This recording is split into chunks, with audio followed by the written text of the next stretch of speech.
A country's standard of living depends on its ability to produce goods and services. Differences in living standards around the world are dramatic. In 1998, the average American had a yearly income of $31,500. In Mexico, the average yearly income was $8,300. And in India, the figure was just above $1,700 a year. Not surprisingly, these differences in income are reflected in the various measures of quality of life. Americans have more cars, better nutrition, and longer life expectancies than citizens in a country like India. What explains these large differences in living standards among nations? If we compare sort of the rich countries and the poor countries, the difference that explains it is productivity. That is, the rich countries have workers that are very productive. They can produce a lot of goods and services for every hour of work, whereas poor countries have workers that are less productive. That is, they produce fewer goods and services for every hour of work. Now that raises the question, of course, of what explains those differences in productivity.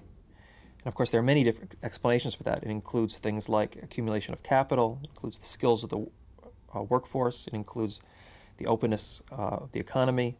There are a lot of explanations for productivity, but whenever you want to explain differences between rich and poor countries, productivity is the key. The relationship between productivity and living standards is a challenge to government policies. Since rising productivity is critical to economic well-being, how can government provide the best support? One way in which the government can stimulate rapid growth in productivity is through a better educated workforce. And indeed, one of the reasons the government often cares about education policy is because of its impact on the skills of the workforce, which in turn influences the productivity of workers down the line. Typically, the U.S., Western Europe, and Japan are states that are very economically free, that they've encouraged development, that they've encouraged entrepreneurship, that they've encouraged technological advantages with relatively low levels of government involvement in the economy. In the U.S., the government is really involved in about 1/5 of the economy. In states that are less well developed, you find the government is really the dominant buyer, the dominant actor in the economy. And we've seen the problems with planned economies and those economies that don't have economic freedom, their productivity is really suppressed. In the U.S., we do everything we can, hopefully, to promote productivity by promoting economic freedom and liberty.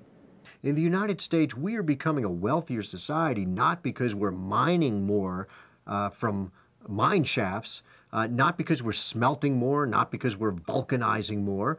We're becoming wealthier because of our brains, because of the software algorithms, because of the formulae that pharmaceutical scientists come up with, because of the software, because of the entertainment products that George Lucas and Steven Spielberg create.